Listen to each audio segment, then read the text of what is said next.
Hello friends, this is a 2010 Mercury Milan. We're gonna be making a video, a quick reference video to show you what to do when you start getting like oil pressure lights on your dash blinking or stuff like that, okay?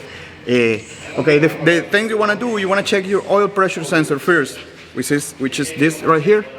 So we're gonna be replacing the old one and putting this one in, okay? Now, this is a 3.0 liter engine. It's a Ford engine, so this is gonna work for every one of these cars from Ford. Like this Mercury is the same thing, like Ford Fusion. And so if you have 3.0 liter engine, this is gonna be the same thing for you. Okay.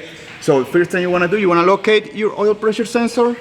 It's gonna be right there by your oil filter. You see, it's this one right here. As you can see, this oil pressure sensor is like all it looks like it's leaking oil, and it's been doing that, flickering the oil light on the dash. So what you want to do to get access is remove your oil filter first. Okay, so that's what we're gonna go ahead and do right now. Okay,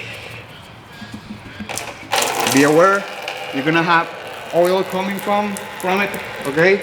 Okay, next thing you want to do, you know, once you get the oil filter out of the way, you want to reach for the connector.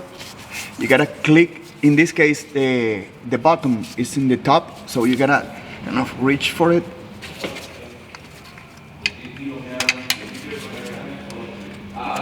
There you go. Okay, get it out of the way. Now what I'm gonna use is it's a 21 millimeter, so I'm just gonna use a wrench to loosen it. You see, it's a regular wrench. See, it moves basically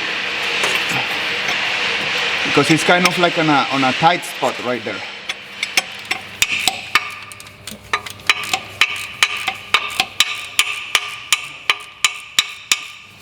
Okay, so I ended up using this 21 millimeter socket.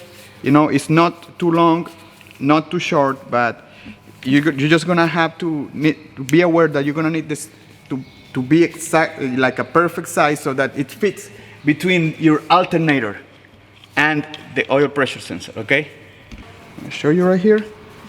See how it's leaking through the connector? See how it's all wet with oil? So that's a positive for failing oil pressure sensor. Okay, now I'm just gonna go ahead, put the new one.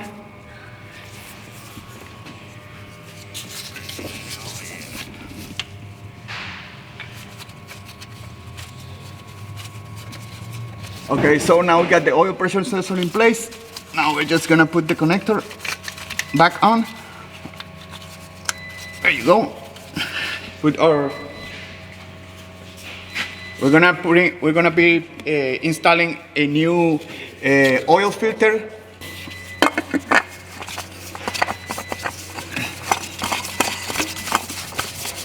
All right, so there you go. You see it right there. You got new oil pressure sensor installed, new oil filter, and that's it. Not too bad, eh? Alright friends, thank you for watching this video. Remember to hit that subscribe button and give us some likes, and see you next time, alright?